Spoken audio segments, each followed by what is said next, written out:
পাউরুটি আর কলা দিয়ে দারুণ মজার একটি নাস্তার রেসিপি, যেটা আমরা ঝটপট বানিয়ে নিতে পারবো মাত্র 5 মিনিট সময় হাতে থাকলেই। বাচ্চা থেকে বড় সকলেই পছন্দ করবে, আর অল্প খিদের জন্য এই নাস্তাটি একদম পারফেক্ট হবে। প্রথমে দুটো কলা নিয়েছি, পাকা কলা। কলাগুলো খোসাটা ছাড়িয়ে নেব। তারপর কলাগুলোকে 2 ভাগ করে কেটে পাতলা স্লাইস করে কেটে নেব।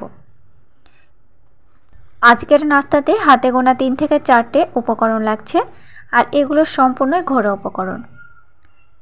পাকা কলাটাকে একটু পাতলা করে কাটার চেষ্টা করবে, তাহলে ভেতরে কলাগুলো খুব ভালোভাবে সেট হবে। লাগছে এখানে স্লাইস পাউরুটি, তোমরা এখানে ব্রাউন পাউরুটি নিতে পারো। এবার পাউরুটির ওপরে কলাটাকে ঠিক এইভাবে সেট করে দিচ্ছি, তবে এখানে 2টো বা 3টে করে স্লাইস দিয়ে দেবে, খুব বেশি দিতে যাবে না। তারপর আরেকটি পাউরুটি দিয়ে দিলাম, তারপর একই পদ্ধতিতে ঠিক এইভাবে লেয়ার করে দিয়ে দেব। 3 থেকে 4টে পাউরুটি দিয়ে ঠিক এইভাবে লেয়ার করে দিয়েছি। আর এখানে একটি ফ্রাই প্যান বসে দিয়েছি। ফ্রাই প্যানে হালকা করে এপিট ওপিট করে সেঁকে নেব।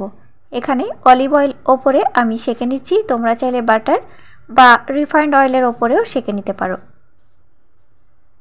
দেখো বেশ লালচে ব্রাউন কালার করে সেঁকা হয়ে গেছে। তো এখানে পাউরুটিটা সেঁকে নেওয়ার ফলে কি হবে, ভেতরে যে কলাটা আছে সেটা খুব ভালোভাবে সেট হয়ে যাবে।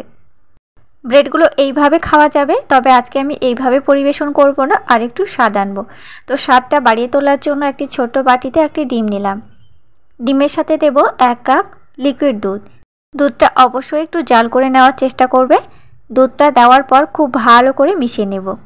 একটি কাঁটা চামচের সাহায্যে এইভাবে মিশিয়ে নিলে কি হবে, ডিমটা খুব ভালোভাবে ফেটানো হয়ে যাবে। 1 চিমটে লবণ দেব।